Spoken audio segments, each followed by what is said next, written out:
présence. Merci pour ton amour. Merci pour ta bonté. Merci pour ta grâce. Manifeste-toi ce soir.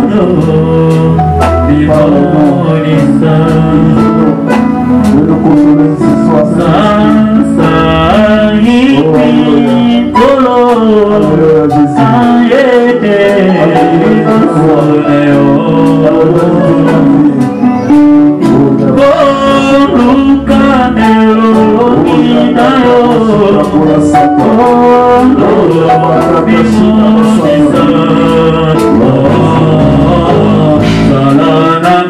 Allons-y ensemble, Amen. Merci. Merci. Amen. Natamboli présence ya kolokat na biso. Kolo komisama na menga salinga no faveur.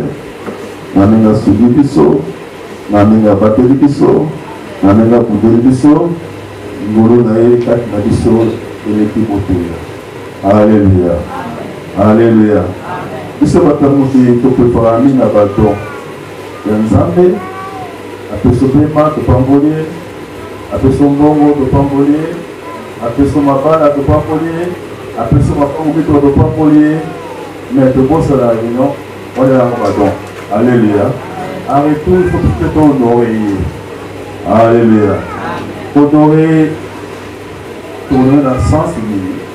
Aller servant au salut. On peut dire, il a fait de nous un royaume de sacrificateurs. Alléluia. Pour son Père. Amen. Donc nous sommes obligés, tout chrétien, à servir ça.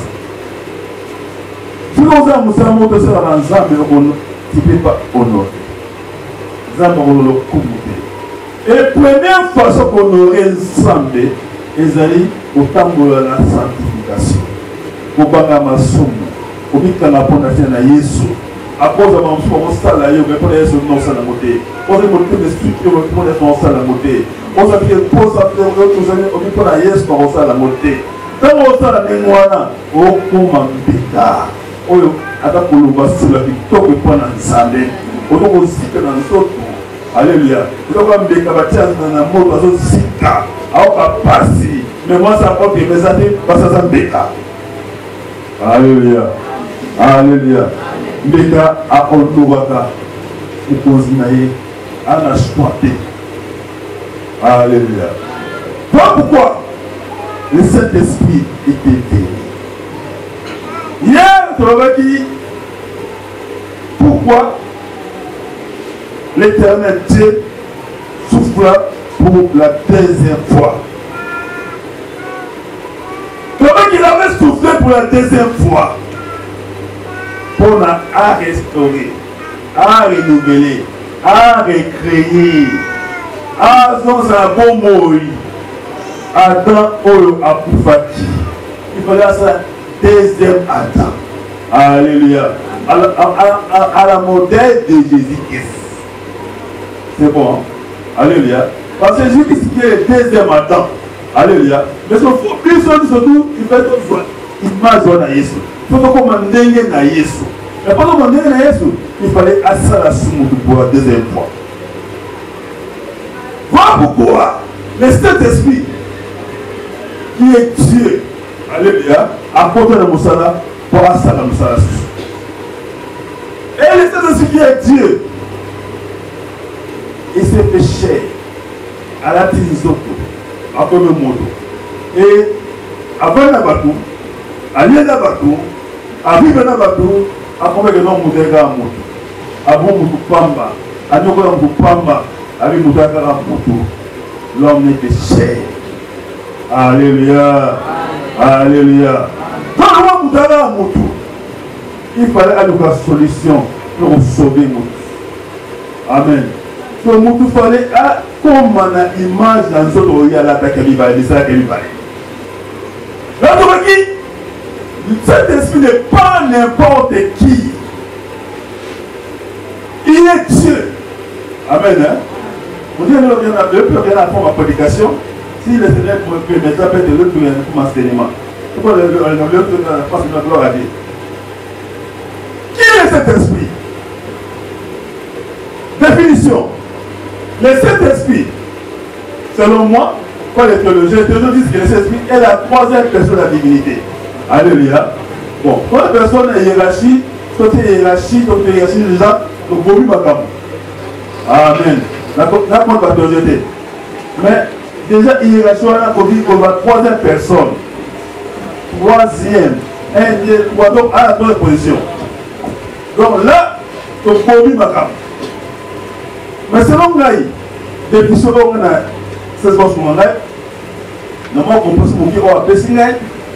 Je dirais ceci, pas les corps de théologie, non corps de théologie. Le Saint-Esprit est la personne invisible de la divinité.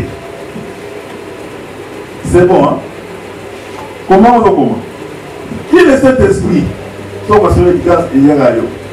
Le Saint-Esprit, c'est la personne invisible dans la divinité. Yondok Maningala. C'est ça, moto oyo amona nakate nakati ya bonzambe. Alléluia.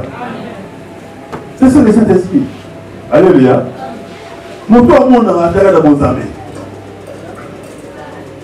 Parce que Père éternel, après les dieux, avant la trône, on les voit. On les voit adorer. Alléluia. Le Fils de Dieu, on l'avait dit, à des autres, à ce qu'on a placé, avant la trône, on va les attaquer. Alléluia. Mais cet esprit, à mon raté.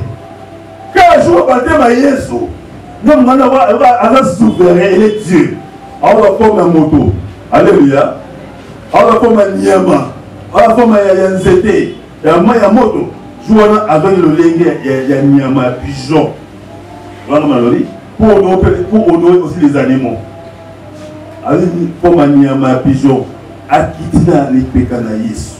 Alléluia. Donc, tata on a quitté Père éternel à ces jours. A gangi mukolana a gangi abi wana azali mwana ngai on a lingamiki toto saye. Alléluia. Alors à partir et le wana il y a des théologiens qui disent qu'il y a trois personnes en Dieu. Oui, oui. Alléluia. Oui, là je suis d'accord. Il y a trois personnes en Dieu, ça peut y aller. Amen. Zambé, avec comme si on dit ça. Parce qu'il y a un moine. Parce que c'est cet esprit et Dieu, les grands dieux, et donc les grands dieux. Donc, illimité, dans mon aîné, illimité, dans la grandeur, illimité. Donc, mon qui le compte, et ça c'est, et vous faites ça, cet esprit. So, pour à côté de Nathan, l'ange va mon aïe. Il y a cet esprit à Missaki Zoto avant de quitter le Père éternel, il est ancien des jours. Amen. Et pour nous sauver, quand même cet esprit-là, à cette deuxième formule, à cette Zoto, il y a un moto à côté de Zoto, moi aussi, à vendre les boumous, à Mimisi, à Missaki Zoto, à côté de la moto, à venir le Fils de l'homme, Jésus-Christ, qui veut dire l'Éternel sauve. Comment est-ce qu'on va dire? L'Éternel est fort. Voilà, c'est une alliance. Vous connaissez comment on a fait passer dimanche. Qui est un homme avec qui je suis l'ennemi éternel qui sort. Mais on va dire qu'il y a ce mot, l'Éternel sort. Alléluia. Donc, l'Éternel qui sort, en point 10, on a mis la source. Alors, le Saint-Esprit là, alléluia, abissali nzoto ya moto. Et son Père, le Père de Jésus-Christ, c'est lui-même cet esprit-là, a mis ça les autres avec la trône. Alléluia. Voilà le jour, il y a baptême à Yesu. Celui qui est assis sur les portes, il a parlé. Alléluia. Et cet esprit aussi a agi. Amen. Elle dit que c'était dans l'eau. Il est, au cours de la famille, il s'est. Alléluia. Mais on va dire, non, il est la troisième personne en Dieu. Amen. Alléluia. Mais en réalité, c'est lui-même, hein, Dieu. Alléluia. Autrement, c'est un film. Et on a un résultat, c'est pas vraiment moi, quand je mettais matin de dimanche, la Boutou, j'ai fait une nuit blanche. On mettait notre travail, papa américain, notre travail. Et j'ai mis, moi, je suis somnolé au mouquet.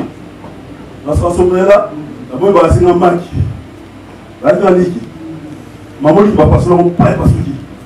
Alors, liquide, passe qui. Maman va nous expliquer là. Na maçon Joana. On monte pour Zambé. On monte ce que ça fait. Alléluia. C'est ce que avant Zambé. À Zambé, on a dit Moko. Mais pour sauver bateau, et on va dire pas ce qui va et pas ce qui. On va dire combien? 3. Coquille, et pareil. Jaune, et pareil. La peine de Kéé, et pareil.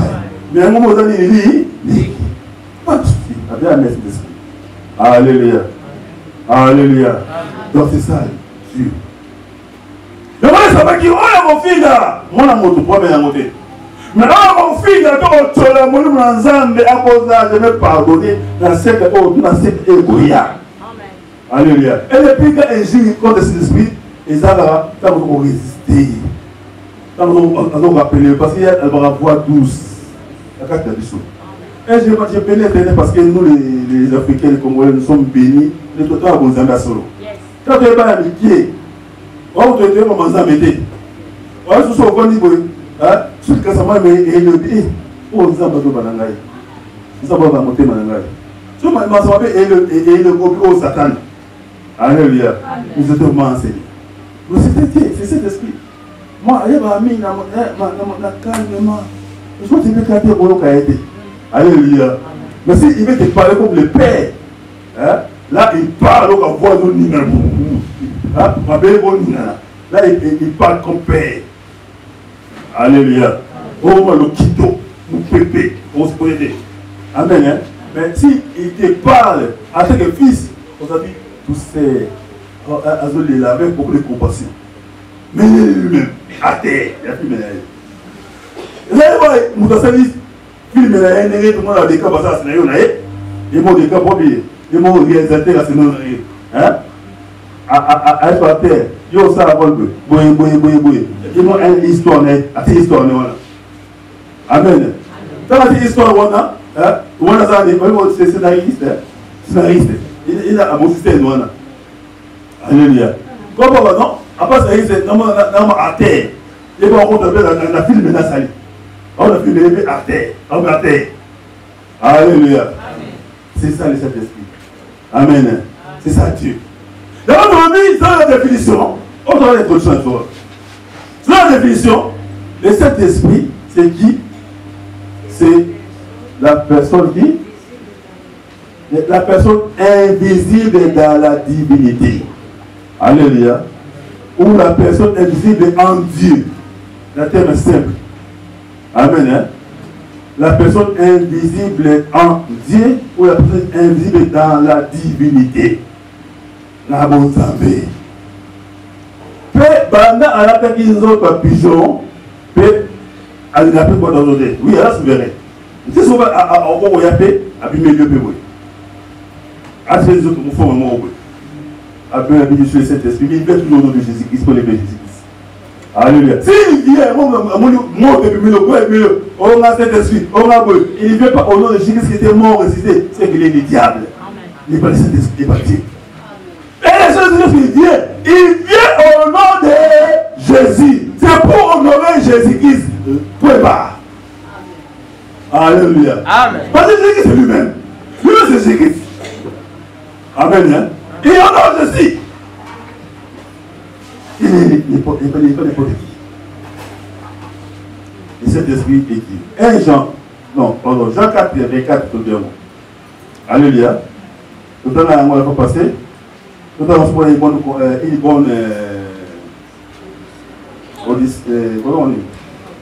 bonne compréhension Non, donc, lisons d'abord test de base. Hein? Genèse. Combien? De combien? C'est dans les Jean 20, verset 22. Amen. Hein? Et puis, tout à sous 1 Corinthiens 3 et puis 17. Et Jean 4, 24, notamment, bien, il y a notamment qui est comme l'expression. Regardez-moi, à peu près 1 Jean 4, 24. Mais, autant à 3 tests. On va faire la première émission. Et puis, nous sommes dans Corinthiens, 2 Corinthiens 3, 17. L'un l'air malamon, avec le quota. Le Saint-Esprit n'est pas n'importe qui. Tout cela, c'est ce qu'il est.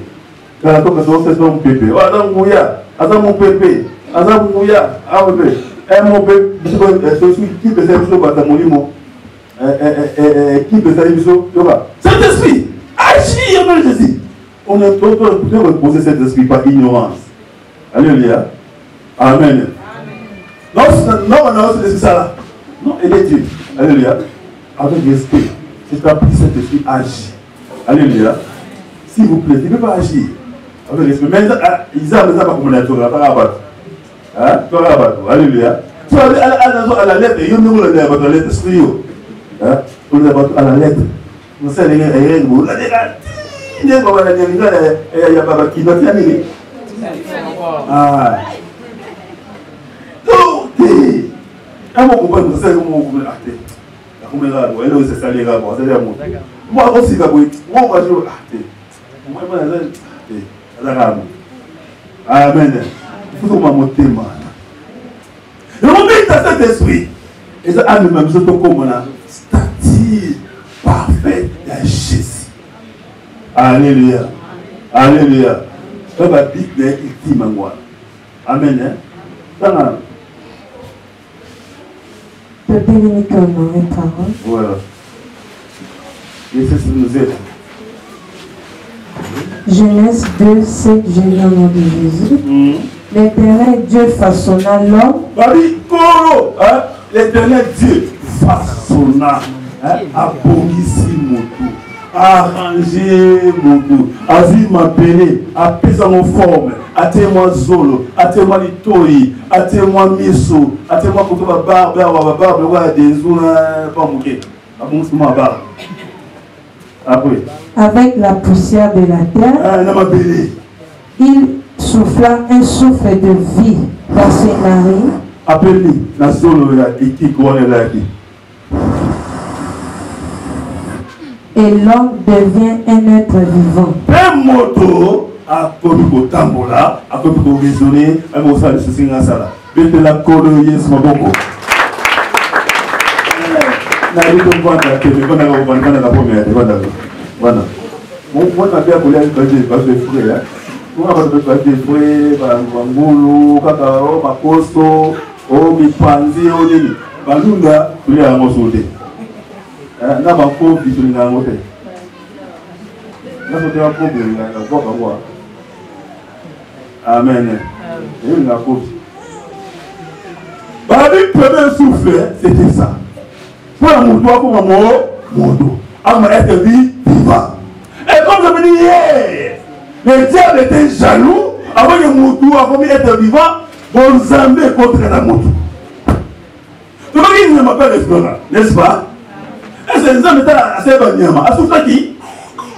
Mais il a seulement parlé. Banyama bini. Banyama Espérance. Alléluia. Ça c'est ma carte. Voilà ma carte. Moi je vais raisonner. Attends-moi. On a aidé. Parce que c'est pas l'olia. So, qu'est-ce que vous faites? Ça dit qui? Si la terre n'a pas qui bota. À toi raisonner. Mais pourquoi ça? Mais à ce là vous nous dites à maman et que comme maman avec Zobomoy. Il pouvait bien le faire. Mais il a eu le temps à ça les gens ne pas pour nous. Même Angelou. Ange, se faisant aider. Il a seulement parlé à Ange. Alléluia. Mais pour le monde. Donc, à souffler, donc, à vivre au laïe. Hein? À cause de ça. Donc, il y a moi, mais quoi ça? Alléluia. Avandi. Et moi, azali même pas dans banga. Moi, ça veut dire non, la personne qui conduit, elle va dominer. Nous, on est à Malikolo, nous, on est à Kolango. On est à Maï, on est à Kolango. On est à Maï, on est à Kolango. Nous, on est à tout, si les maîtres de tout. Alors, c'est dominer et assujettir sur toutes les choses. On est à Kolango, on est à Kolango. Alléluia. Et diable a séduit mon tout. Vous avez soumu, maman, vous avez ça, ni pendant que vous avez cadavre.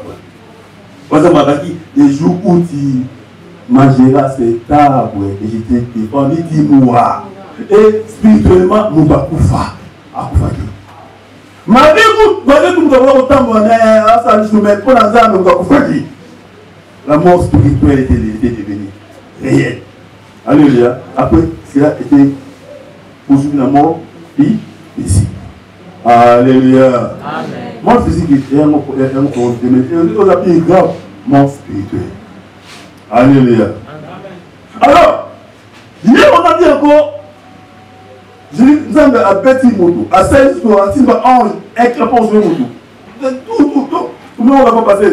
Donc il fait les mandats de ça, à l'esprit, à la Saint-Esprit, à la partout, à la formeté, à la légalité. Ah bien non. Si on a dit, la personne a fait un père éternel qui dit, maman, je suis une personne. On va en voir monde, qui peut faire la vie, la personne a l'esprit, a cet esprit. Aïe, à côté de maman, la 5 autres, à Botami. Il y a un Botami, je vois la moto, il y a un rapport avec la quitte. Amen. Alléluia. Quand on fait comprendre les choses, non, Jésus-Christ était auprès du Père, le Père Angélou, et moi, Abimaka, Abimasamsala, Azoni, non. Par exemple, Ange éternel, quand il n'y a pas Abraham, après Azoni, Ange éternel, il n'y a pas Gédéon, après ce message, Azoni, Ange éternel, il n'y a pas Maman Samson, Azoni, donc déjà, vous voyez que non. Non, Jésus était déjà un ange que nous ensemble. Non. Non. C'était la personne de cet esprit-là. Hein? Il est né, ceux qui étaient à mon Abraham. Maman, a mis les autres mots. Il y a un moto. Abimi, je vois qu'on peut accueillir à mon Abraham, parce qu'on va pour Azoni, Azoni, personne, image, on est image. Avec esprit. Alléluia. Soit un homme, la maman, a Gédéon. Après, j'ai un message. Pour, il s'est fait un corps physique. Aïe. Après, j'ai un message. C'est pas pour avoir une personne spirituelle. Avoir un esprit. Alors, moi, maman, Salomon, la Samson. Pas moi, Samson, qui est robot. Pour, il s'est fait un corps de moto, aïe, à Soloni, papa, Zani, à Zoni. Amen. Aïe, on a Moïse, par après message, c'est voici, habitez, ton enfant va me donner. A dit, oh, a dit, la forme moto. Et moto, voilà, allez, le bar, moto, allez, le bar, boum, alléluia. Amen. Notre abbé, donc, Jésus n'était pas une personne déjà. Oyo Azaki, un ange mon bébé, nous on a dit Azaki bébé en Zambé, on va mettre tout bébé en Zambé. À ce moment-là, on va Michel, Gabriel, Néni, ça c'est bien. Néni, ça va. Michel, Néni, ça va. Alléluia. Non. Amen. Était esprit. Sur Asa Néni, on a une personne, à la comme angélique. On a libéré à un peu ensemble. On a et vous n'êtes pas participé. Alléluia. Alléluia. Et moi, je suis qui même à ange, il y a des sous-boules. La vérité que non, nous avons mis à des créateurs. Moi, on m'a dit, nous avons battu les prophètes, nous avons Moïse, Abraham, Isaac, c'est compté comme ça. Amen. On a un message que Marie, mon Obota. Donc, alors, rapport au message. Elle veut dire ça. Mais, comme moi, nous avons dit que, on va d'orienter. Les gens qui sont botanés. Père, on va les quitter avec ordre. Tous les anges vont adorer les Amen. Amen. Hein? Amen. Alléluia. Amen. Et ils adoraient par obéissance. Alléluia. Cet esprit, c'est la personne invisible dans la divinité. Ou la personne invisible en Dieu. Donc on a introduit la chose. Amen. Hein?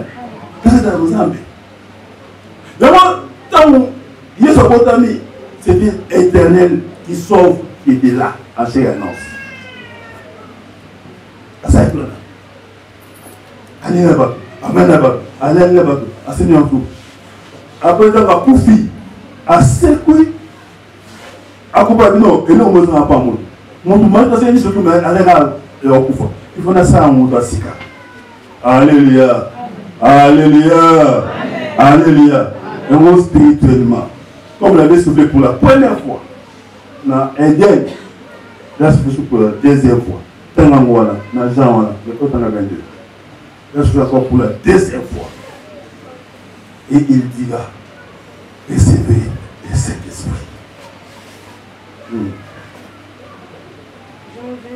Jean 20, 22. Jean 20, 22. Je lis au nom de Jésus. Après ces paroles, il souffla sur eux et leur dit, recevez le Saint-Esprit. A soufflé, a dit, recevez le Saint-Esprit. Alléluia. Donc on dit, on a dit des questions sur lui. Pourquoi l'Éternel souffla pour la deuxième fois? Alléluia. Amen. En vrai dire, c'était pour donner la vie à l'homme. Amen. Deuxième réponse pour ça, c'était pour créer un homme nouveau. Alléluia. Alléluia. Troisième réponse au contraire, je reprends la première, c'est pour que l'homme reçoive la présence de la divinité. Reçoit la divinité. Un mot. Pour que l'homme reçoive la divinité, nous devons avoir un Zambé. Alléluia. Parce que cet esprit, c'est Dieu. Dieu a-t-il trop, a-t-il gloire, a-t-il nyoso, et qu'on fana katamoto. Amen. Dans le moment où David dans ma haute dans un temple, la deuxième fois dans le temple, oh la libanda, nino la libanda boy, boy, asla no libanda, yo azambe ça dit c'est bien, c'est bien comme malam. Et comme malam, là il nzambe, na banda ka jamais na ndako ko bato atongi. Na ndako ngamo na tongi. Alléluia. Amen. Eh ma promesse. Nzambe ya bana ndako ko imu atongi. So ndako za batongi za ndako ni. Ah? Pardon? Non, mais ndako za batonga za ndako nini? Ah? Motema. Ah, nzoto na yo. Alléluia. Amen. Donc nzoto na yo, nzoto na ngai, ezali ko ndako yo Mozambe atonga. Amen. Yango ayaki poso abanda ko fanda na ndako oyo yimoko atonga. Comme il avait soufflé, alléluia, dans les temps. Et il a soufflé aussi dans le temps où il y a après sa résurrection. Et c'est que le Saint-Esprit. Amen. Question. Pourquoi a soufflé qui t'a pas dit vivant? Il y a répondu là. Il faut souffler ta maladie vivant avant Koufa. Alléluia. Là, on répond là. Pourquoi souffler avant?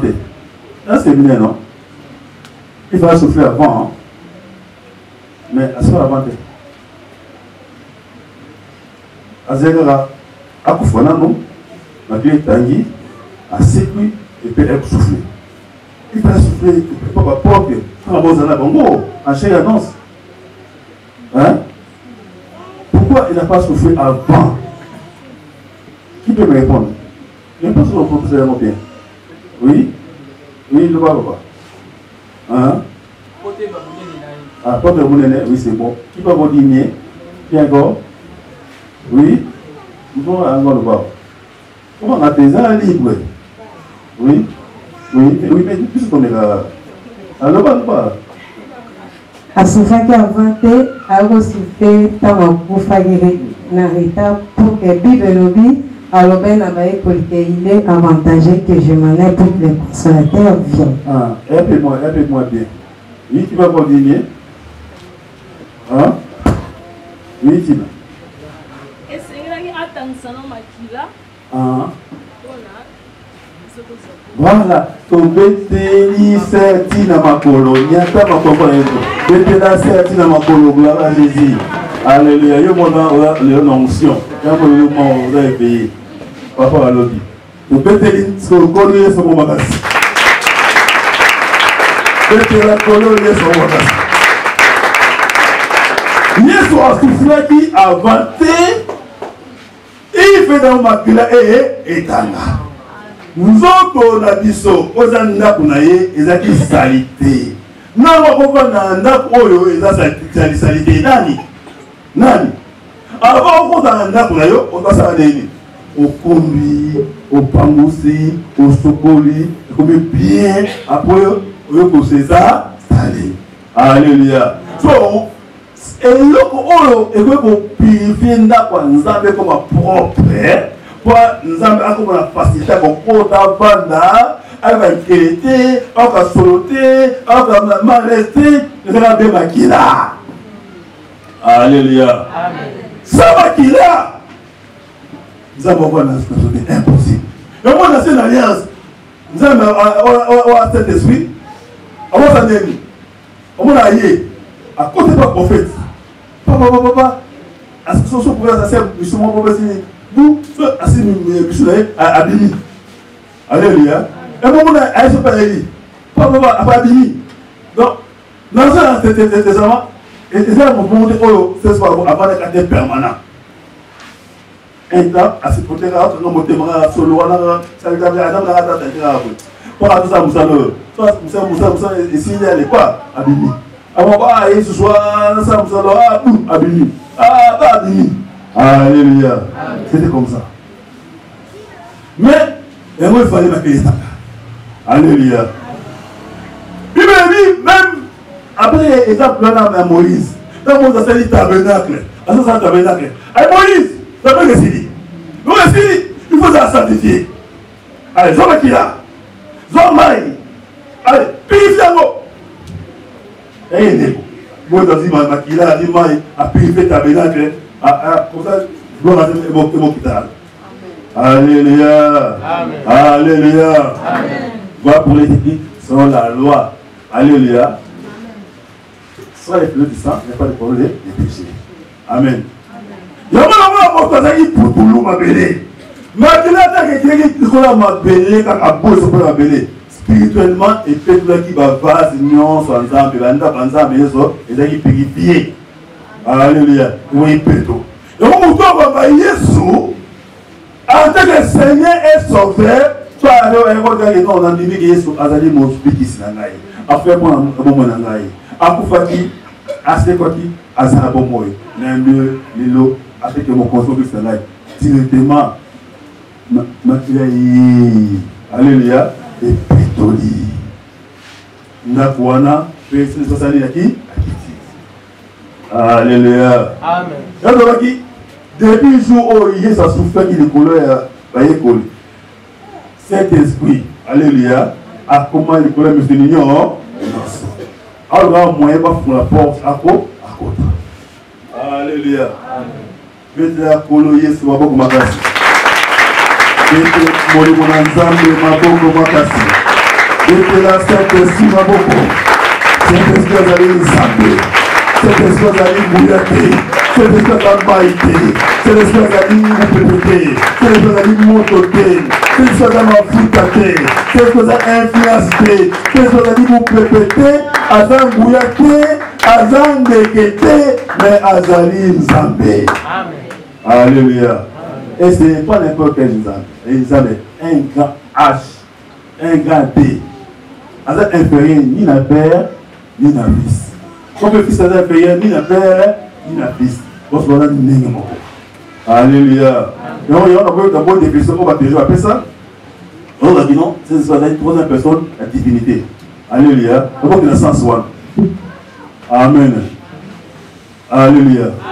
Avec cette espèce d'année, c'est des personnes là, c'est expliquer la personne invisible dans la divinité. Ou en d'autres termes, c'est expliquer qui? C'est expliquer la personne invisible en Dieu. Alléluia. Bon, on a des personnes dans la français. Donc, dans l'Église, nous avons bien, même en Zambie, aller moto, ou la monde dans la terre, na bon Zambie. Tout moto à monde dans la terre, na Zambie. Alléluia. Amen. Ça va? Il souffle là. Recevez le Saint-Esprit. Voilà pourquoi, hier encore, on a dit, quand on a soufflé qui, il a fait de nous un corps nouveau. Alléluia. Un corps nouveau. Ndenge asalaki nzoto na ye na nzela Yesu. Alléluia. Yesu asali nzoto asika o babengi yango second Adam. Amen. Ndenge na moko mpe Saint-Esprit kati na biso ana mission asala solo kasika. Mpe moto na Saint-Esprit yango abo bababe abote bani mibali. Alléluia. Amen. Alléluia. Donc, à terme, il y a une nouvelle naissance. Est-ce que vous avez un sous sans dire quoi? Vous avez un qui? Vous avez un balai. Vous avez un balai. Donc, sur la tête de Bonana, ça libre. Vous avez un mouton à botamir sous. Et vous avez un balai. Hein? Azalaki, moto normal, aboufi, baboulié, pe abotabili, isusu. Et mon Dieu, et puis, on a mis Yesu, alléluia, à ça une nouvelle naissance. Alléluia. Nouvelle naissance, on va dire sous, il y a mis balé. Donc, comme on a dit, la sika. Donc, comme dans les autres, oh, Yesu, alléluia. Mais surtout, on a pas et comme écho là. Il a bébé. Alléluia. Il faut une bouloma. Et le monde m'a bébé. Et le monde m'a miliki. Et le monde m'a poto. Et le monde m'a foufou. Et le monde m'a kwanga. Et le monde m'a tambola. Et la bonne vie. La maille moko. Akola. A ma belle maman. A ma belle papa. Il faut aller à ka. Et moi. Quand on a Colossiens là. Qu'est-ce qu'on a encore? Comment on dit ça? Colossiens, on va faire mal. Vous savez, dans la Colossiens, on a le lobby. On a le lobby. Et pas, non? Éphésiens 4, 24, tu ne comprends pas? Et puis Colossiens 3, 10, tu ne comprends pas? C'est ça, non? Donc, le mal est c'est bien. Il faut mal logo. Parce qu'il faut mal logo. Alléluia. Quand on doit noter, on va être capable de retracer ta peau. Toi, après, c'est passé dans la tête. Non, non, non. Non, dis-moi quelque chose.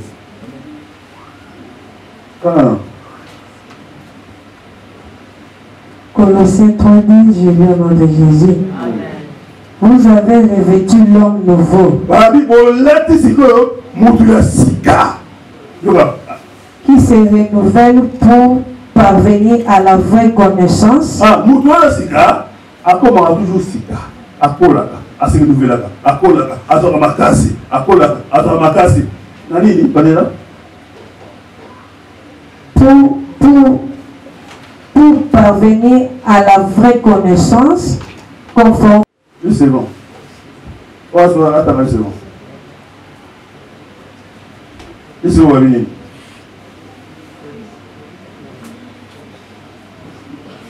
Une seconde. Ah, on a pensé pour un effet, on a vu sur Éphésiens 4, le doit Éphésiens Colossiens 3, 10. Ah, on a vu sur Éphésiens 4, 24, et à revêtir, voilà, et à revêtir l'homme nouveau. P. Kolata Moutosika. Créé selon Dieu. Créé selon Dieu. Protocole. Créons selon Dieu. En la connaissance. Hein? Créons selon Dieu. Ça, mais ça n'est pas tellement bien. Ça peut passer. Alléluia. Amen. Et à revêtir l'homme nouveau, créé selon Dieu. Tolata, Moutouasika. Oh, bah, sali le bien dans Nzambe. Dans une justice, dans vos mots, et une sainteté qui prouve la vérité. Alléluia. On a dit, hein? Quand on attend, c'est bon. Oui, non, mais attends. Et a revêtu l'homme nouveau. Ah oui, Tolati Moutouasika. Qui se renouvelle. Moutouana a se renouvelle. Encore Marasika. Encore Makasi. Encore Laka. Nanini. Dans la connaissance. Ah, na ko yebi. Na bo yebi. Na bo yebi. Moutouasika Owana. Pas kola. Il faut y aller. Alléluia. Partir de là, alléluia. Mais yo qui m'a quitté, c'est moi qui m'a quitté, comment on grandit? Au cours de l'année, et un mot, Simbi, vous allez bénir l'église. Alléluia. On comprend le mot d'assir. Alléluia. On nous veut qu'il y ait ici. On comprend l'image de Jésus. Mais au cours de l'année, tant qu'on court la tête, comment on va donner des responsabilités? Par exemple. Alléluia. Nous avons tout appelé Adam, créer des personnes qui ont combo. Après qui? Adam, après le combo, tant qu'on m'a dit Adam a compris. Alléluia. Alléluia. Vous avez dit, Yunanga est signé pour là. Il a soufflé 4 motos. Pas pourquoi dans le Saint-Esprit, peut-être que dans le Saint-Esprit, c'est le Saint-Esprit, c'est la ligne. Aya sikoyo, ko lisa moto. Avec oyo, isumi, keba. Oyo salade, okoi, omeate, o moto. C'est la pardon. Il va passer à Sungayo. L'année matéya. C'est au fond. Pourquoi mon avis d'ailleurs? Ose appeler ça yo. Ça t'a là-bas. L'oignon, tout. Parce que ça a acclimaté, ça a libéralité. On peut dire. Offrande, parce que les grâces, on se voit pas ça. Ça, la principale. Et on est pour faire ça. Ah, ok, ça va. Mon gosse, mon c'est ça, il faut m'amener. Et on va faire béni. On va apporter là. On va gêner. Mais on va là. On va apporter là. Amen. On va pas passer à Kala. L'église à Kala, on va passer à Kala. On va passer à Kala, on va prendre. Il y a pas d'erreur. Alors, moi, à monter ma dîner. Allez, on dit, bon, laissez la discussion liée, les 5. On va dit, papa, sur les 5. Abinga, pour les voir, il a tout fondé. Là, ça va, on va t'entendre, on va tirer au fond. Il y a des choses qui vont changer, après, on va changer, on va réveiller, pas pour les âmes. On va tenir sur terre, on va la paix. On va pas parce que c'est ça, rappeler, ça fait plus de 20 ans, 30 ans. L'église va nous recevoir, va nous Zambalana, la carte de l'église va nous Zambalana, on se quitte, on va nous avoir. La carte qui, dans le temps de l'église, on va nous avoir. Mais moi, je suis pour ça. Adieu, merci Saint-Esprit. Alléluia. Mais, là, moi, je vais nous recevoir Zambalana, c'est vos offrandes. Comment ça? Alléluia. Vous avez dit soit ça. Amen. Et ça va passer. Et ça va dit, j'ai droit, on a coulé. On comprend l'enseigner. Les dîmes, les offrandes, les grâces, ce n'est pas seulement pour les ministères, c'est pour les pasteurs aussi.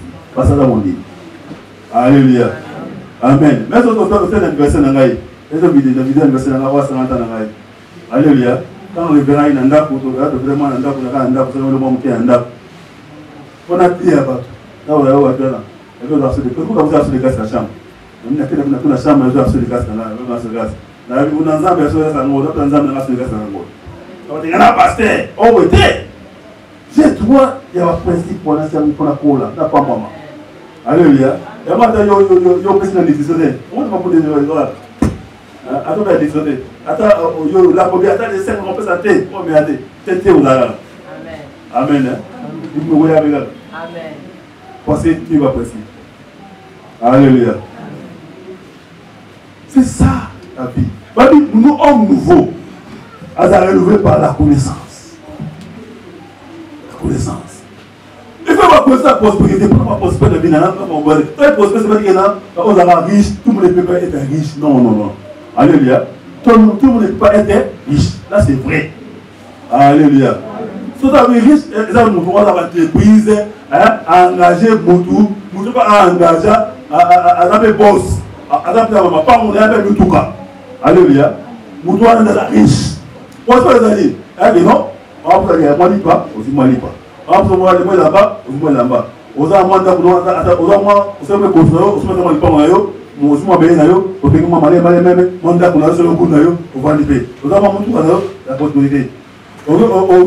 aux États-Unis, moi France, on s'est mis Conzo, on s'est mis on s'est mis la vacance, ok, France, États-Unis. C'est la possibilité. Alléluia. Oh, vous avez dit, parce que vous avez alléluia. Mais c'est ça, quand on a toutes les possibilités là. Là, il y a un oui, berger. Oui, un berger. On va dire, c'est le nom, voilà. Pour que vous ayez aussi Congo, au Congo de 15 ans, on va musée, on va souffrir, on va souffrir. Mais bien vous avez la petite prière, on a souki, il y a pas de Tibet, et quand on a qui on aura qui fois par semaine. Il y a une semaine, on met la tête. Pour ceux qui ont la vie, c'est un gène moins léger. On s'agit d'un gène léger. Il y a un homme là-dessus. On va dire, on va dire, c'est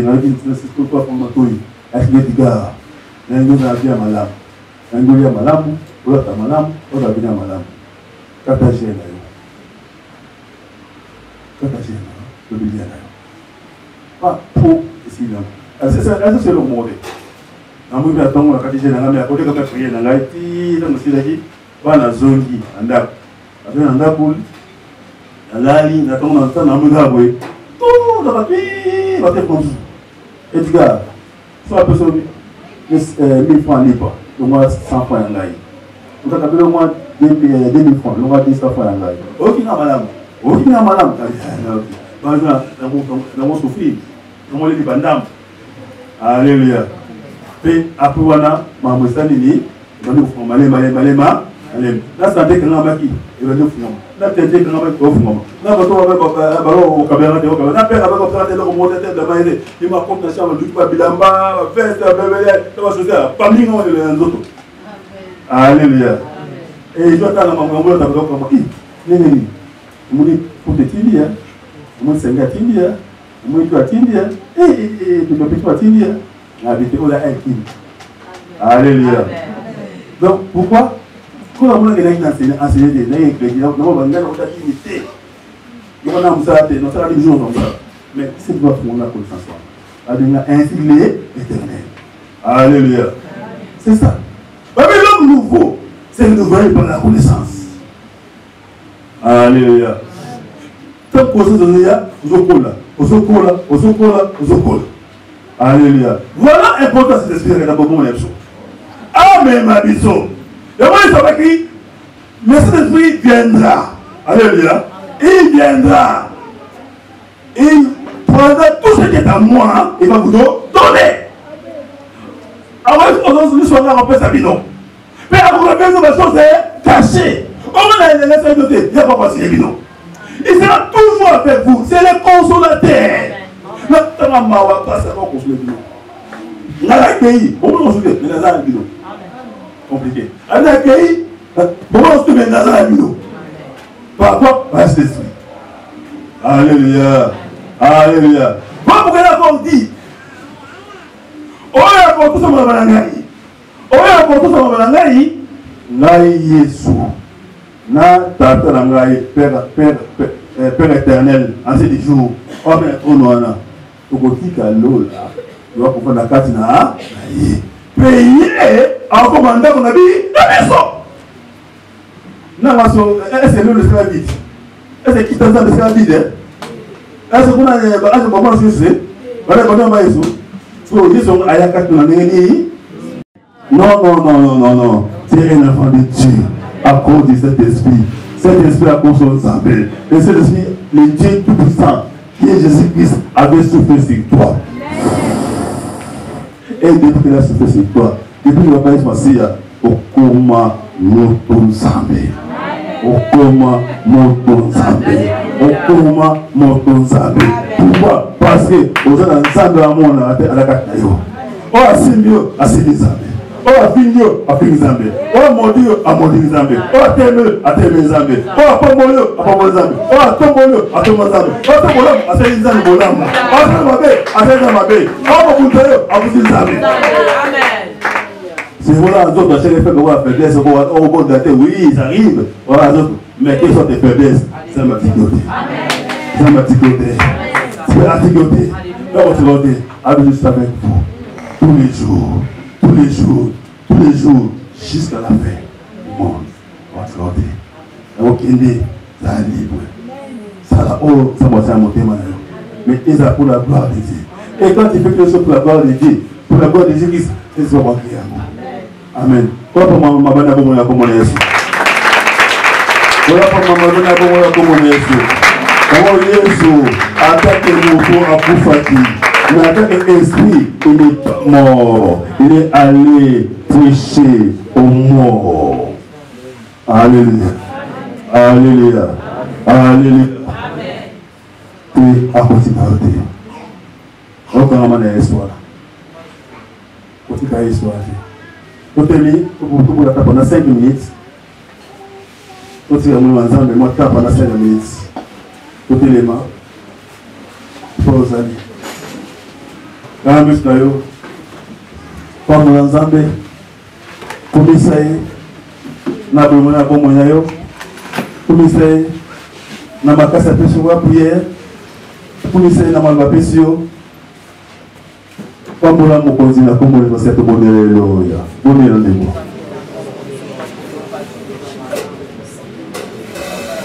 Bonne là, les Konangaï.